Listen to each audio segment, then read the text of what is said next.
I would appraise this book actually at about $40,000. Let me tell you, you are lucky. You probably saved my job. Well, you can thank me with some chocolate or something. For nearly a decade, anyone who watched Pawn Stars regularly came to expect a very specific rhythm whenever a customer walked into the world-famous gold and silver pawn shop, carrying anything printed on paper. Rick Harrison would glance at the item, shrug, and reach for the phone. Somewhere across town, or later, across the country, Rebecca Romney would get the call. She would arrive, put on a pair of white gloves, and within minutes turn a stack of old paper into a story nobody in the room had expected. She was calm in a way that felt almost out of place on reality television, never raising her voice, never performing shock for the cameras, simply stating facts as she found them. Fans nicknamed her the Book Lady, and for a long stretch of the show's history, she was the only recurring female specialist on the entire cast. But the woman viewers came to know through 10-minute segments was only a sliver of a much longer story, one that started far from Las Vegas neon and eventually led her into some of the most exclusive literary institutions in the country. This is the real account of how she got there, why she seemed to vanish from the show for years at a time, and what she has built since walking out from under those studio lights. Rebecca Romney was born Rebecca Angeline Neat in 1985, and by her own account she grew up in a household of readers, a family that leaned toward science fiction rather than dusty antiquities. Nothing about her upbringing pointed toward a life spent authenticating 400-year-old manuscripts. What she has said publicly is that her early academic instincts pulled her toward language and philosophy rather than commerce. She pursued a course of study centered on classics and philosophy, immersing herself in ancient texts, formal logic, and the kind of close reading that rewards patience over speed. At one point in her 20s, she left the country to teach English in Japan, an experience she has cited as part of what shaped her ear for language and her comfort moving between different cultural and textual traditions. None of this reads like the resume of a future television personality. It reads like someone preparing, almost by accident, for a career spent deciphering things other people overlook. The turning point came when she applied for a position at Bauman Rare Books, a well-established dealer with locations in Las Vegas and Philadelphia. She has described her entry into the trade as something closer to a stumble than a plan. She did not walk in with a background in bibliography or book history. What she had was a trained eye for detail, a facility with several languages, and an academic habit of questioning what she was told rather than accepting it at face value. Those qualities turned out to be exactly what a rare book dealer needs. Within a short time of joining Bauman in the late 2000s, she was handling material that most people will never see outside of a museum case. First editions, early printings, and documents whose value depended entirely on subtle physical details, the texture of paper, the wear pattern of a binding, the specific type of ink used in a signature. By 2010, she had been promoted to manage Bauman's Las Vegas gallery, a significant jump for someone still in the early years of her career in the field. Running a gallery meant more than knowing which books were valuable. It meant negotiating with collectors, spotting forgeries before they reached a buyer, and building the kind of reputation that gets your name passed along by word of mouth in a fairly small, tight-knit industry. That reputation is precisely how she ended up on television in the first place. The popular assumption is that television producers went looking for a rare book expert and cast Rebecca Romney the way any other specialist gets cast on a reality show, through auditions and background checks. The truth is less dramatic and, in its own way, more interesting. Rick Harrison had been running gold and silver pawn since the late 1980s, and Las Vegas is not a large enough city for its niche antiques and collectibles scene to stay separated for long. Bauman Rare Books and Gold and Silver Pawn existed in overlapping circles of local dealers, collectors, and appraisers long before cameras were involved. When Harrison needed someone who could speak with authority on old paper, not just books but historical documents, letters, and manuscripts, he did not need a casting call. He already had a name in mind, because Bauman's Las Vegas gallery, under Romney's management, was a known and trusted resource in that world. Her first appearance came during the show's fourth season in 2011. She stepped into frame not as a stranger being introduced to viewers for the first time in a scripted, produced way, but as someone who had already built credibility off camera. That distinction matters, because it explains why her presence on screen never felt like a manufactured expert of the week segment. She spoke the way someone speaks when they actually know the material, not when they are reciting notes handed to them before filming. Audiences responded to that authenticity immediately, and producers noticed. From that point forward, whenever paper-based items came through the shop, she became the default call. What separated Rebecca Romney from many of the show's other recurring specialists was not simply expertise, since Pawn Stars built its entire format around bringing in experts. It was her delivery. She never dramatized a discovery. She never played up suspense for the camera, the way reality television so often rewards. Whether she was confirming that an item was worth tens of thousands of dollars, or quietly explaining that a supposedly rare item was, in fact, a later and far less valuable reprint, her tone barely shifted. That steadiness became something of a signature.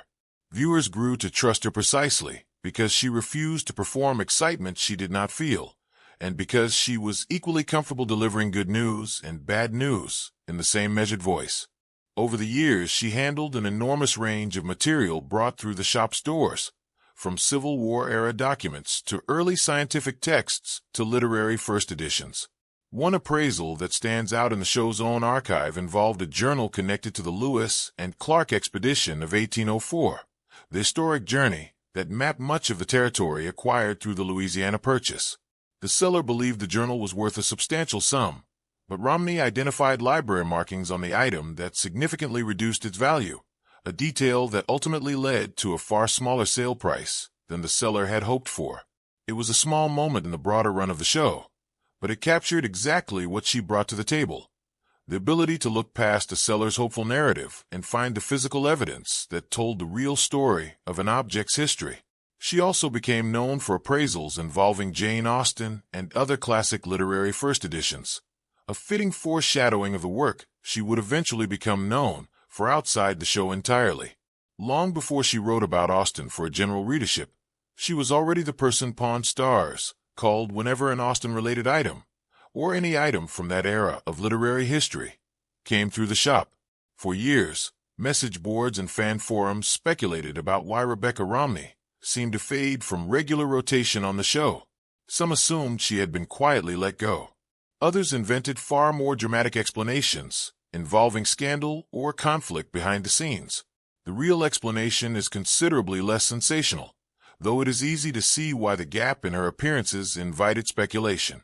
In 2016, Romney married author J.P. Romney. Following the marriage, she relocated away from Las Vegas, first toward Philadelphia, where Bauman Rare Books also maintained a location, and her responsibilities within the company shifted accordingly. A rare book specialist based on the East Coast is simply not as available for spontaneous appraisals at a shop in Las Vegas as one who lives 10 minutes from the studio. Her appearances became less frequent not because of any falling out, but because geography made regular filming logistically difficult. She did not disappear from the show entirely. She continued to appear periodically over the following years whenever scheduling allowed, and in 2022, she rejoined the cast for a special episode of Pawn Stars Do America filmed in Washington, D.C., where she had by then settled. Her rapport with the rest of the cast, Rick, Corey, and Chumley among them, remained exactly as viewers remembered it, which only deepened the mystery for fans who assumed something more dramatic must have caused her absence. In reality, she has remained listed as the show's rare book specialist for well over a decade, and continues to be called upon when the right item walks through the door. One detail about Rebecca Romney's personal life has generated more curiosity than almost anything else about her career: her married name. J.P. Romney, the author she married in 2016, is distantly related to Mitt Romney, the businessman and politician who ran for president in 2012 and later served as a United States Senator. Through that connection, Rebecca Romney's name became loosely associated with one of the more recognizable families in American politics, including ties reaching back to former Michigan Governor George Romney. It is a connection that exists on paper and in genealogy, far more than it exists in Rebecca Romney's actual life. She has stated plainly and repeatedly that despite sharing a surname with the family through marriage, she has never actually met Mitt Romney. It is a relationship of name only, distant enough that it has had no bearing whatsoever on her career, her business, or her public work. She has largely declined to elaborate on the subject beyond confirming that basic fact, which has done little to stop the periodic wave of online curiosity whenever her name resurfaces in connection to the Romney family. In the years following her marriage, rumors also began circulating that she and JP had quietly divorced, fueled largely by the absence of a wedding ring in a handful of social media photos and her general reluctance to discuss her personal life publicly. Neither Rebecca nor JP has ever confirmed a divorce, and JP's own autobiography has continued to reference his wife and their 2 children. Whatever the current state of their marriage, it remains something the couple has kept entirely private, and any claim beyond that is speculation rather than confirmed fact. What is confirmed is that the couple share 2 children, whose names and ages Rebecca has chosen not to make public, consistent with how carefully she has guarded nearly every detail of her family life throughout her time in the public eye. Despite keeping her personal life private, Rebecca did collaborate publicly with JP on a project that reflected both of their interests. In 2017, the 2 co-authored Printer's Error, Irreverent Stories from Book History, a collection of strange and often overlooked episodes from the history of printing and publishing.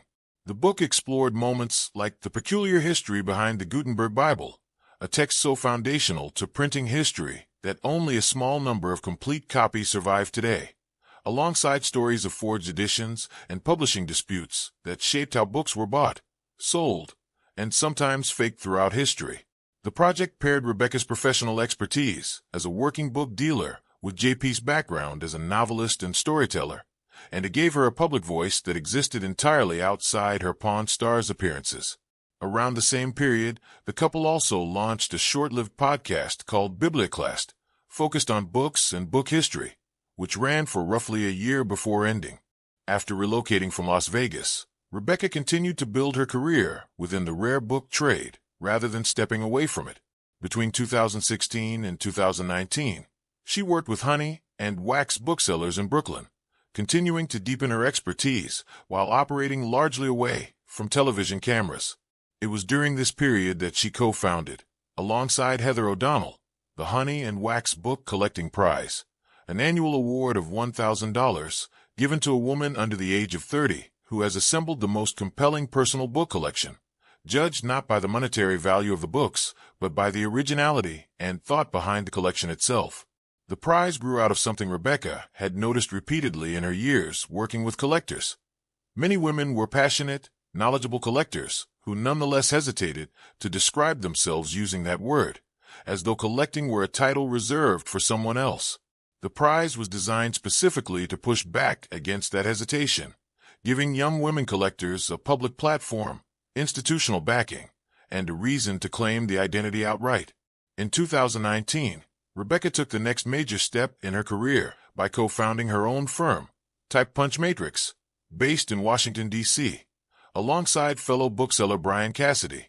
Unlike working within an established company, this was an opportunity to build something entirely on her own terms, a generalist rare book business handling everything from Shakespeare folios to early science fiction paperbacks, reflecting the same wide-ranging curiosity that had defined her approach to books from the start.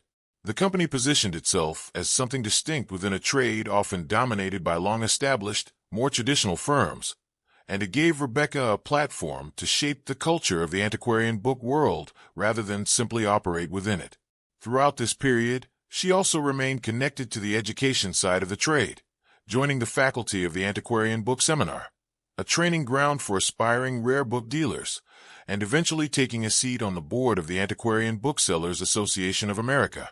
In 2019, her work in the field was recognized further when she was featured in The Booksellers, a documentary exploring the world of rare book dealing, giving general audiences an even closer look at the profession she had spent over a decade mastering. The project that would eventually bring Rebecca Romney to a new level of public recognition began not on a television set, but with the personal reading habit that stretched back to childhood. She had loved Jane Austen's novels for most of her life, drawn to the way Austen treated women's inner lives, relationships, and ambitions with seriousness and wit. But working as a professional rare book dealer eventually led her to a realization that unsettled her. Austen had not written in isolation. She had been surrounded by a network of women writers, some of them wildly popular and commercially successful in their own time, whose work had shaped Austen's own writing and whose names Austen herself referenced directly within her novels. Writers like Frances Burney and Radcliffe, Charlotte Smith, Charlotte Lennox, Hannah More, Elizabeth Inchbald, Hester Lynch Thrale-Piazzi, and Maria Edgeworth had, in many cases, sold thousands of copies during their lifetimes and had directly influenced the literary landscape Austen wrote within. Yet by the time Rebecca encountered them as an adult, most of these names had faded almost entirely from public memory, even among people who considered themselves well-read. That realization became the foundation for her book Jane Austen's Bookshelf, a rare book collector's quest to find the women writers who shaped a legend, published in February 2025 by Simon & Schuster. Rather than writing a conventional literary history, Rebecca approached the subject the way she approached everything in her professional life, through the physical books themselves. She set out to build her own collection of first editions and early printings by each of these forgotten writers, tracking down rare and often overlooked copies through auctions, dealers, and estate sales, and using what she found in the physical objects, printing runs, surviving copies, critical reception at the time, to make the case for why these authors had disappeared from the literary canon while their male contemporaries endured. The book became both a personal account of her collecting journey and a broader argument about how literary reputations are built, sustained, and sometimes deliberately allowed to fade. The response to the book exceeded almost anyone's expectations for a work of literary nonfiction centered on 18th-century women writers. It became a USA Today bestseller and was named one of the Washington Post's best books of the year. Reviewers from the Wall Street Journal praised the way she brought a rare book dealer's specific expertise to literary criticism, finding clues to these authors' stories embedded in the physical books themselves rather than relying solely on secondary scholarship. Other prominent voices in publishing, including novelist Elizabeth Gilbert, praised the book's combination of detective work, literary history, and genuine passion for the subject. For Rebecca, the project represented something larger than a single book. It was, in effect, a continuation of the exact skills she had spent her entire career developing on Pawn Stars and in the rare book trade more broadly. The ability to look at an object nobody else was paying attention to and explain why it actually mattered. Given how unusual her path into rare books has been, from a philosophy classroom to a Las Vegas pawn shop television set to co-owning her own antiquarian firm, it is perhaps unsurprising that questions have followed her about how much of her television work reflected reality. Reality television as a genre has a well-earned reputation for staging outcomes and exaggerating drama for the cameras, and viewers have long wondered how much of what happens on Pawn Stars reflects genuine, unscripted appraisal work. Rather than avoiding the subject, Rebecca has addressed it directly on multiple occasions, including in an open question and answer session she hosted with fans online. She has been candid that television production naturally shapes pacing and presentation, the way any film process is edited for time and narrative clarity. But she has consistently maintained that the appraisals themselves, the historical research, and the value she assigned to items were genuine reflections of her professional judgment, not scripted outcomes handed to her in advance. It is a distinction she has clearly cared about protecting, given how much of her credibility as a working dealer depends on her reputation for honesty rather than performance. What makes Rebecca Romney's story genuinely compelling is not a hidden scandal or a mysterious disappearance manufactured for dramatic effect. It is the fact that a decade and a half after nearly walking away from a job interview she had misunderstood, she has built a career that spans reality television, independent business ownership, published scholarship, and advocacy for women collectors and forgotten women writers alike. She remains listed as Pawn Stars Rare Book Specialist to this day, still appearing on the show whenever circumstances allow, still running Type Punch Matrix alongside Brian Cassidy, and still speaking at institutions and literary events about the books and the people history nearly forgot. Her path from an unexpected job interview at Bauman Rare Books to a best-selling author reshaping how readers understand Jane Austen's literary world is, in its own way, a far more interesting story than any manufactured scandal could have produced. It is the story of someone who kept asking the same question she asked about every item that ever crossed her appraisal table on television. What is the real history hiding beneath the surface? And why has nobody bothered to look closely enough to find it?